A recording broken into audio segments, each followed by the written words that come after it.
یہی یہاں اس واقعے میں ہوا جو آیات ذکر کی جا رہی ہیں کہ وَإِذْ قَالَ مُوسَىٰ لِقَوْمِهِ، کہ یاد کرو اس وقت کو جب موسیٰ علیہ السلام نے اپنی قوم سے کہا کہ ان اللہ یأمرکم ان تذبحوا بقرہ، کہ بے شک اللہ تبارک و تعالیٰ تمہیں حکم دیتا ہے کہ تم ایک گائے ذبح کرو، گائے ذبح کرو۔ قالوا، قوم بولی اتتخذنا ہزوا، کیا آپ ہمیں مسخرہ بناتے ہیں، ہمارا مذاق بنا رہے ہیں، یہ کیا بات کر رہے ہیں؟ بات اصل میں یہ تھی کہ بنی اسرائیل میں ایک شخص تھا، عامیل اس کا نام تھا، بڑا مالدار تھا۔ اس کا ایک بھتیجا تھا جو مفلس اور غریب تھا۔ اس عامیل شخص کا اور کوئی وارث نہیں تھا سوائے اس کے بھتیجے کے، اور ایک روایت میں آتا ہے کہ اس کا چچا زاد بھائی تھا، وہ غریب مفلس تھا۔ وہ اسی انتظار میں تھا کہ یار یہ چچا کب مرے، جب چچا مرے گا تو میں اس کی میراث کا مالک بنوں گا۔ اب چچا مر ہی نہیں رہا، مال بھی دبوچ کے بیٹھا اور لمبی عمر ہے۔ اب بھتیجے نے سوچا کہ یہ تو بڈھا مرتا نہیں ہے، اس کو قتل کرو، اور قتل کر کے قتل کسی کے سر پہ ڈالو اور مال کا وارث بن جاؤ۔ اس نے بدنصیبی کا راستہ اختیار کیا کہ جس کو وہ اپنے ذام میں خوش نصیبی کا راستہ سمجھ رہا تھا، اپنے غلط علم کے نتیجے میں اسے کہ معیار مقرر کر لیا کہ نہیں یہ خوش نصیبی کا راستہ، اس کو قتل کر کے مالیت کیا لیں گے۔ چنانچہ اس نے موقع دیکھ کے اس اپنے چچا کو عامیل کو قتل کر دیا، قتل کر کے اس کی لاش کو شہر کے دروازے پہ جا کر پھینک دیا، اور ایک روایت میں آتا ہے کہ دوسرے محلے میں جا کر پھینک دیا تاکہ ان محلے والوں کے سر پہ اس کا قتل آ جائے۔ اب صبح کو جب لوگ اٹھے ہیں کہ ایک آدمی قتل ہوا ہے، اور خود یہ بھی اس نے بھی ہنگامہ کر دیا، میرے چچا کو قتل کر دیا جی، یہ بھی جو ہے رپورٹ لکھوانے چل دیا جب موسیٰ کے دربار میں کہ اللہ کے پیغمبر میرے چچا کو کسی نے قتل کر دیا، اور اس محلے کے اندر سے ملا ہے، ان محلے والوں سے پوچھیں، شہر کے دروازے پہ ملا ہے، شہر والوں سے تفتیش کرے میرے چچا کو قتل کر دیا۔ یہ خود سب سے زیادہ شور بجاتا پھر رہا ہے۔ اب ظاہر ہے کہ کسی کو کیا شبہ ہوگا، وہ کہے گا ایک ہی تو بھتیجا ہے اس کا، ایک اس کا وارث ہے بیچارہ، یہ کیا کر سکتا ہے، یہ تو واقعی ہمدردی۔ لیکن وہی بات ہے کہ آج کی دنیا نے، آج کی جدید دنیا نے جو یہ اصول بنا رکھا ہے کہ قتل ہونے والے کا سب سے پہلے دیکھو بینیفٹ کس ہو جاتا ہے، جس کو سب سے پہلے اس کا بینیفٹ جاتا ہے اس پر پہلے نظر رکھو۔ تو وہی بات ہے، یہ اصول وہاں سے نکلا ہے کہ بینیفٹ سب سے زیادہ اس بھتیجے کو جا رہا ہے اس کے قتل کا، تو پہلے یہ تحقیق کرو کہ بھتیجا تو انوالو نہیں ہے۔ خیر، اب تفتیش شروع ہو گئی تو موسیٰ علیہ السلام کو قوم نے کہا کہ اپنے رب سے پوچھئے کہ کیسے پتہ چلے گا۔ حضرت موسیٰ علیہ السلام نے دعا کی کہ رب ذوالجلال، یہ عامل قتل ہو گیا ہے اور یہ فلاں جگہ ملا ہے، اب پتہ چل نہیں رہا کہ قتل کس نے کیا ہے، آپ ہی رہنمائی فرمائیے۔ تو اللہ تبارک و تعالی نے فرمایا کہ اس قوم سے کہو کہ ایک گائے ذبح کرو، گائے ذبح کر کے اس کے جسم کا ایک ٹکڑا اس مردے پہ مارو تو یہ زندہ ہو جائے گا، زندہ ہو کے قاتل کا خود نام بتا دے گا۔ یہ بات موسیٰ علیہ السلام بڑے خوش ہو گئے، بڑا آسان راستہ ہے۔ قوم سے کہا جی اللہ نے حکم دیا کہ تم گائے ذبح کرو، تو گائے جب ذبح کرو گے اور گائے کا ایک جسم کا ٹکڑا، تو روایات میں آتا ہے وہ ٹکڑا کون سا تھا، ایک روایت میں آتا ہے زبان، کہ گائے کی زبان جو ہے اس مردے پر مارو، ایک روایت میں آتا ہے گائے کی سیدھی جو ران ہے، یہ سیدھی ران جو ہے اس کے اوپر مارو، ایک روایت میں آتا ہے کہ گائے کی جو دم ہے، اس دم کی جو ہڈی ہے وہ اس کے اوپر مارو تو یہ زندہ ہو جائے گا، قاتل کا نام بتا دے گا۔ اب موسیٰ علیہ السلام نے جب قوم سے کہا کہ اللہ نے حکم دیا گائے ذبح کرو، تو اس پر کہنے لگے اتتخذنا ہزوا، آپ ہم سے مذاق کر رہے ہیں، ہمیں آپ مسخرہ بنا رہے ہیں، بھائی اس مردے کے قاتل کی تلاش اور گائے کے ذبح میں کیا مناسبت ہے، اس کا کیا تعلق بھائی، ہم تو قاتل ڈھونڈ رہے ہیں اور آپ کہتے ہیں ایک اور گائے قتل کر دو، یہ کون سا طریقہ ہے؟ حالانکہ وہ احمق تھے، یہ تو اسرار الہی ہیں، اللہ کے اسرار تو اسی طرح کے ہوتے ہیں کہ ظاہر نظر کچھ دیکھتی ہے اور اندر اللہ کے رموز کچھ ہوتے ہیں. اور پھر پیغمبر جب کہہ رہا ہے، جب پیغمبر کہہ رہا ہے تو بات ہی ختم ہو گئی. بجائے حجتیں کرنے کے سیدھے گائے ذبح کر دو. اور اس میں اللہ تبارک و تعالی بقرہ یعنی نکرہ ذکر کیا، کوئی بھی گائے ذبح کر دو. اس لیے حدیث میں فرمایا کہ یہ کوئی بھی گائے ذبح کر کے جب لے آتے تو وہ اسی سے کام بن جانا تھا. لیکن اب انہوں نے یہ سوچا کہ یار یہ حجتیں کرنے لگ گئے کہ یار یہ گائے جو ذبح کریں اس کی کوئی چیز جو ہے مردے پہ مارے گی زندہ ہوگا، اس کا مطلب کوئی عام گائے نہیں ہوگی، کوئی خاص گائے ہوگی جس کو کوئی خاص اوصاف ہوں گے، ایسی کوئی گائے ہوگی. تو اس پر انہوں نے سوالات شروع کر دی. تو خیر، تو حضرت موسیٰ علیہ السلام نے فرمایا کہ قال اعوذ باللہ ان اکون من الجاہلین. جب انہوں نے کہا کہ آپ ہمارا مذاق بنا رہے ہیں، تمسخر کر رہے ہیں، یہ کیا بات ہوئی گائے ذبح کریں؟ تو آپ فرمایا قال اعوذ باللہ، میں پناہ مانگتا ہوں اللہ کی اس بات سے کہ میں جاہلوں میں سے ہو جاؤں. یہاں تو اللہ کے اسرار الہی کا بیان ہے اور یہ اس حکمت کی حقیقت کو کھولنا ہے کہ یہ قاتل کون ہے. یہاں یہ کوئی مذاق کا موقع ہے کہ میں مذاق کر رہا ہوں؟ ہاں، مذاق کا اپنا ایک مقام ہوتا ہے، موقع ہوتا ہے، لیکن یہ موقع مذاق کا نہیں ہے. تم نے مجھے کہا کہ اللہ سے دعا کرو، کہ پتہ کرو، میں نے اللہ سے دعا کی، اللہ نے مجھے بتا دیا کہ گائے ذبح کرو. یہ کوئی مذاق کا محل ہے؟ میں جاہلوں میں سے ہوں؟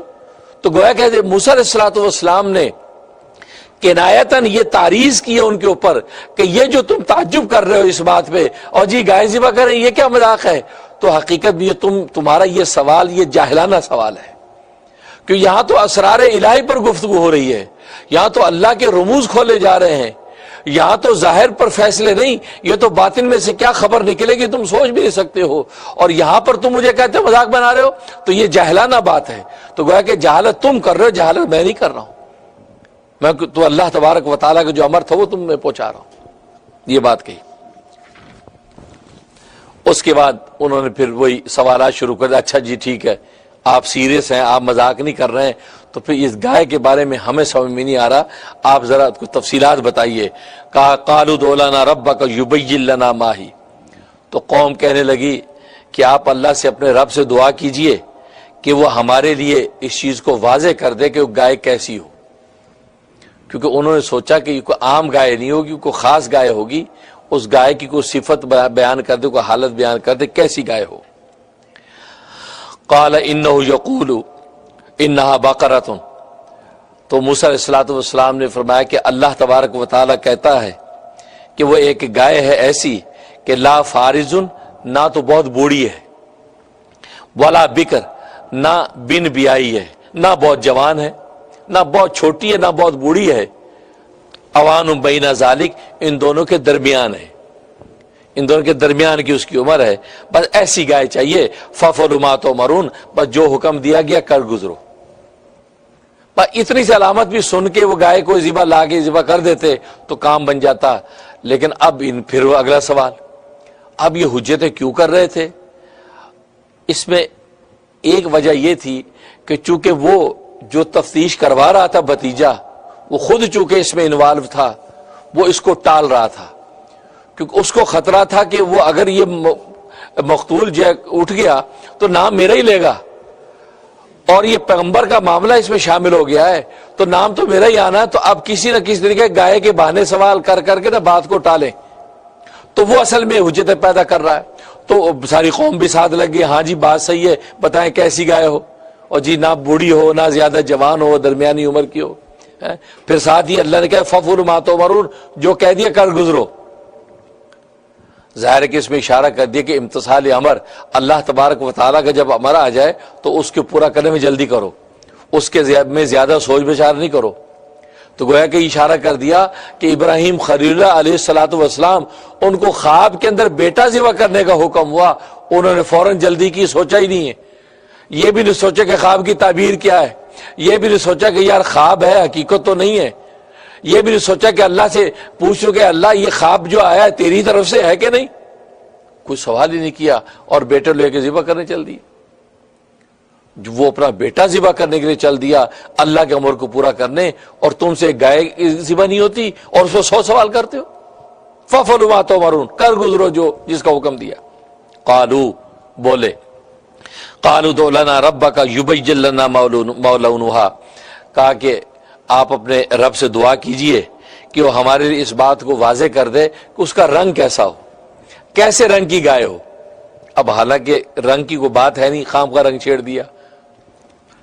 قال انہ یقول انہا بقرۃ صفراء، تو موسیٰ علیہ الصلوۃ والسلام نے فرمایا کہ اللہ کہتا ہے کہ وہ زرد رنگ کی گائے ہو، زرد رنگ کی گائے ہو، فاقع لونھا، اور اس کا خوب فاقع لونھا کہ اچھی اس کا کیا رنگ ہو، فرمایا کہ اس کا رنگ جو زرد ہو اور خوب گہرا زرد ہو، گہرا زرد اس کا رنگ ہو۔ یہ بات کی تسر الناظرین، ایسا گہرا رنگ ہو کہ دیکھنے والوں کو اچھا لگے۔ آپ جانتے ہیں زرد رنگ جو فوراً آئی کیچنگ ہے، فوراً دیکھتے ہیں، اور آج دیکھتے ہیں یہ سائن بورڈ پہ اکثر زرد رنگ کے ہوتے ہیں۔ زرد رنگ رات میں بھی چمکتا ہے، تھوڑی سی لائٹ پڑے فوراً چمکتا ہے، یہ زرد رنگ۔ تو زرد رنگ جو ہے فرمایا گہرا زرد رنگ ہو اور دیکھنے میں بھلا لگے، یہ شرط لگا دی۔ تو حدیث میں فرمایا نبی کریم صلی اللہ علیہ وسلم نے کہ اصل میں یہ سوالات کرتے چلے جا رہے تھے، اللہ تبارک و تعالیٰ بھی پابندیاں بڑھاتے جا رہے تھے۔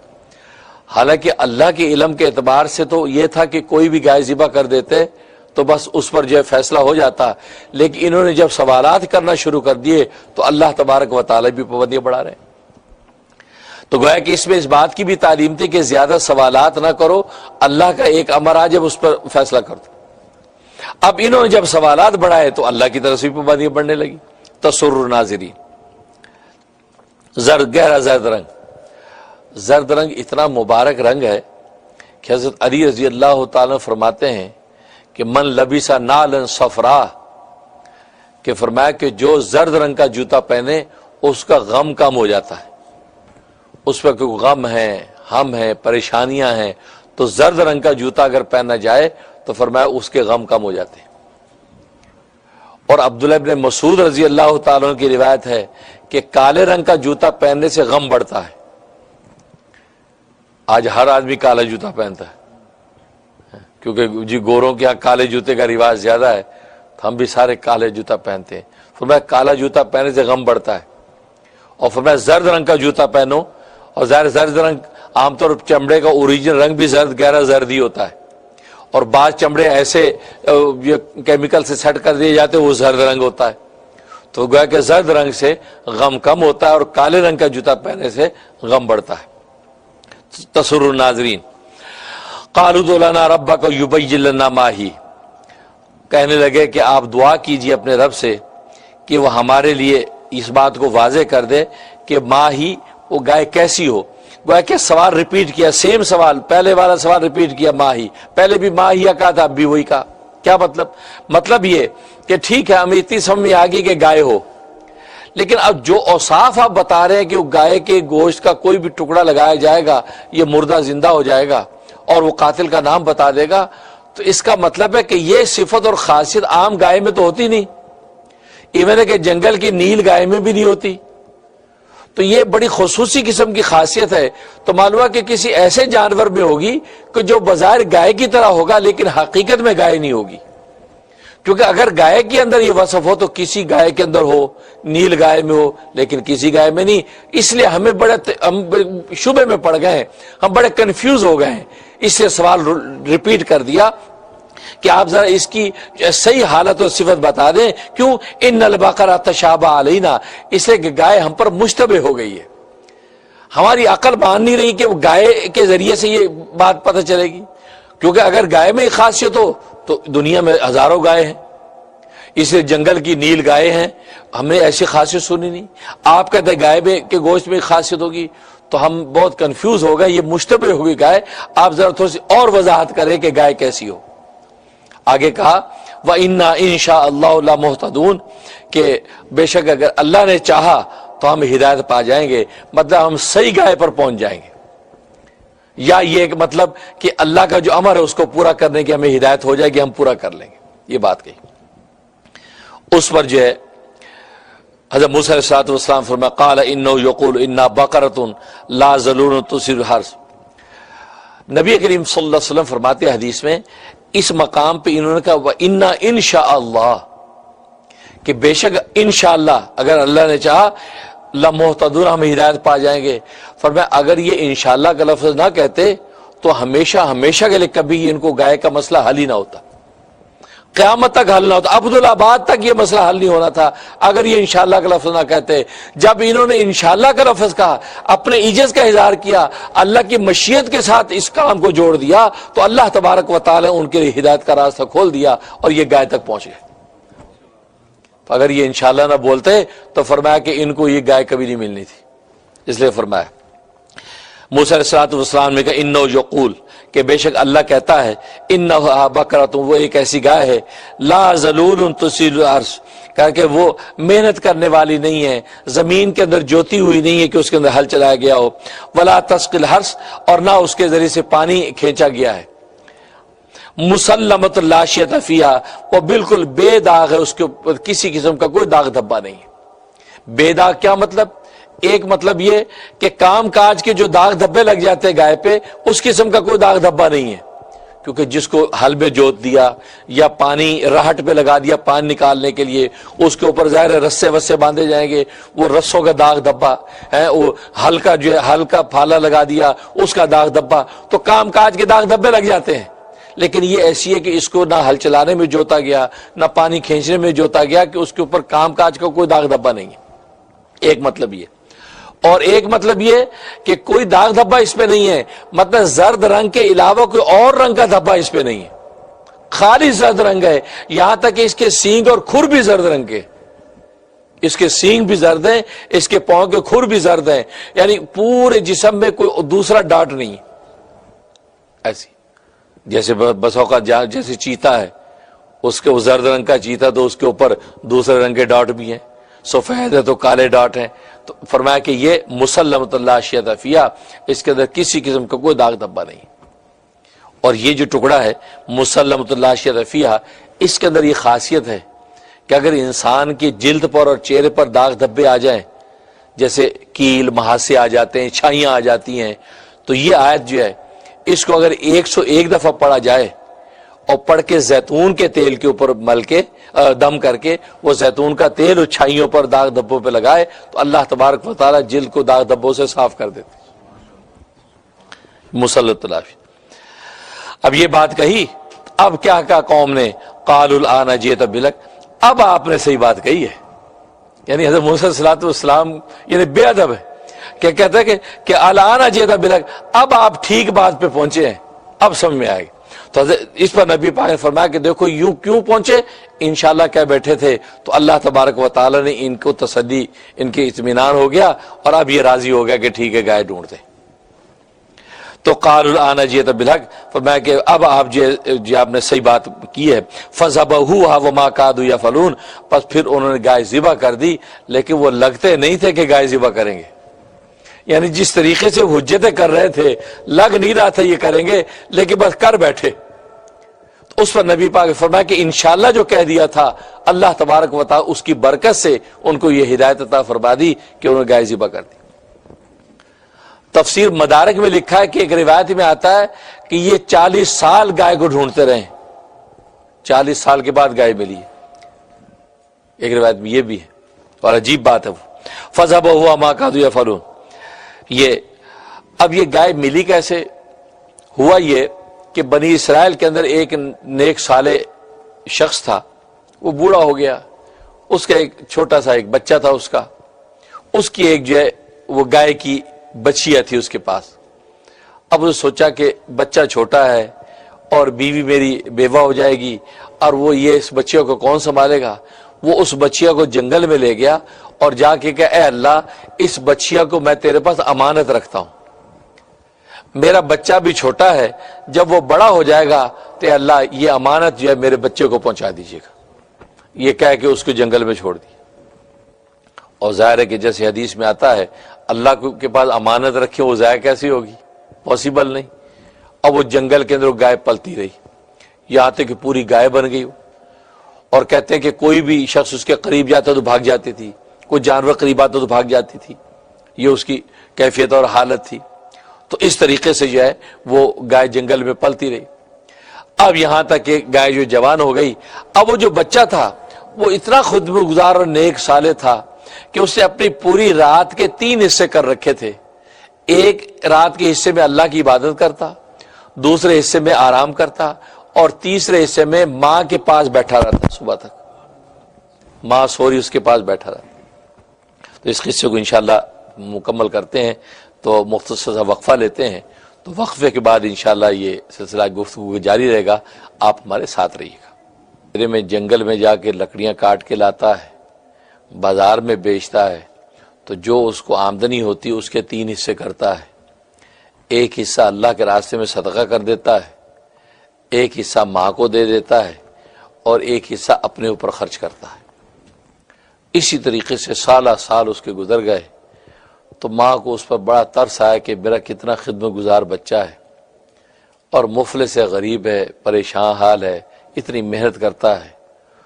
تو ادھر اس سے سوچا کہ وہ گائے جو بطور امانت کے جنگل کے اندر اس کے باپ نے چھوڑی تھی، وہ بھی بڑی ہو گئی ہوگی، جوان ہو گئی ہوگی.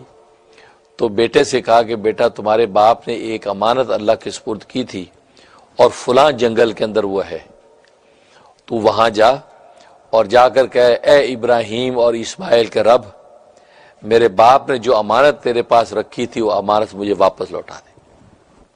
یہ جا کے وہاں آواز لگا تو ایک گائے تیرے سامنے آئے گی، اور وہ زرد رنگ کی گائے ہوگی. اس کا ایسا گہرا زرد رنگ ہوگا اور اتنا چمکدار ہوگا، ایسے لگے گا جیسے سورج کی شعائیں اس کے جلد میں سے نکل رہی ہیں، گویا کہ دیکھنے میں بھلی لگے گی اس کی وہ زردی. فرمایا کہ اس کو گردن سے پکڑ کے تو لیا، وہ تیری امانت ہے، اللہ تجھے دے دیں گے. چنانچہ یہ نوجوان گیا اور جنگل میں سے آواز لگائی کہ ابراہیم اور اسماعیل کے رب، میرے ابا نے جو امانت تیرے پاس رکھی تھی وہ امانت مجھے واپس لوٹا دے. میں اتنا کہنا تھا کہ جھاڑیوں میں سے وہ گائے نکلی، حسین و جمیل گائے، اور گہرا زرد رنگ اس کا، اور ایسے شعائیں نکل رہی جیسے سورج پھوٹ رہا ہے. اور یہ گیا اور اس کے پاس آ گئی، اس نے اس کی گردن پکڑ لی اور پکڑ کے کہا چلو. گھر کی طرف آنے لگا تو گائے بولی، گائے کہنے لگی اے ماں کی خدمت گزار، تو مجھے گردن سے پکڑ کے کیوں گھسیٹ رہا ہے؟ تو میرے اوپر سوار ہو جا، تجھے آرام ملے گا، اور یہ سارے سفر میں تجھے سوار بنا کے لے چلوں گی. تو بچے نے کہا کہ نہیں، میری ماں نے کہا تھا گردن پکڑ کے لانا، لہذا میں گردن ہی سے پکڑ کے تجھے لے کے جاؤں گا، اور میں اپنے ماں کی حکم عدولی نہیں کروں گا. یہ بات کہی. اب گائے بولی، گائے نے کہا کہ اے خدمت گزار بچے، اگر تو واقعی میرے اوپر سوار ہونے کی کوشش کرتا تو مجھے کبھی نہ پا سکتا، تو کبھی مجھ پہ سوار نہ ہو سکتا. یہ تو تیری ماں کی بات اور خدمت کی وجہ سے اللہ کے ہاں تیرا یہ مقام ہے کہ اگر تو پہاڑ کو حکم دے کہ تیرے ساتھ چلے تو پہاڑ تیرے ساتھ چلنے لگے گا. دیکھو ماں کی اطاعت اور ماں کی خدمت اور محبت کا عالم ہے. اور یہ ماں باپ کی دل کی گہرائیوں سے دعا خدمت سے نکلتی ہے. ویسے تو ماں باپ ہر ایک کے لیے دعا کرتے ہیں، سارے بچوں کے لیے کرتے ہیں، لیکن جو بچہ یا بچی ماں باپ کی خدمت کرتے ہیں نا، پیر دبا رہے ہیں، اماں کی فکر کر رہے ہیں، ہاتھ بٹا رہے ہیں، خدمت، تو خدمت ایک عجیب چیز ہے کہ ماں باپ کی دل کی گہرائیوں سے بھی دعا نکلتی. بہت سے بچے کہتے ہیں ابا دعا تو کرتا ہی ہے یار ہمارے لیے، اماں دعا تو کرتی ہے، کوئی بات نہیں، ویسے جناب اپنی من مرضی کی زندگی گزارتے ہیں. تو وہ تو کرتے ہی، وہ ہر مومن کے دعا کرتا ہے، لیکن خدمت سے جو اندر کی گہرائی سے جو آہ نکلتی ہے وہ اللہ تبارک و تعالیٰ کے شرف قبول پاتی ہے. تو بچہ جس انداز سے ماں کی خدمت کرتا ہے تو فرمایا کہ اللہ کے ہاں تیرا وہ مقام ہے کہ اگر تو پہاڑ کو حکم دے تو پہاڑ بھی تیرے ساتھ چلنے لگے. اب یہ لے کے آ گیا گھر. ماں نے کہا بیٹا اب یہ گائے آ تو گئی ہے، اب یہ اگر تو بازار بیچے گا تو کچھ رقم مل جائے گی، تیرا کسب معاش میں سہولت ہو جائے گی. اب تو اس کو منڈی لے جا کر بیچ دے. کہا کہ اماں قیمت کتنی رکھوں؟ فرمایا 3 دینار میں بیچ دینا. 3 دینار. اچھا اس وقت گائے کی عام قیمت مارکیٹ میں 3 دینار ہی تھی، تو 3 دینار میں بیچ دینا. لیکن جو تمہیں خریدار ملے اس سے سودا مکمل کرنے سے پہلے کہنا کہ میں اپنی ماں سے ذرا پوچھ لوں. تو اس کو ٹھہرا دینا، مجھ سے پوچھ کے پھر 3 دینار لے کر دینا گائے کہ ٹھیک ہے۔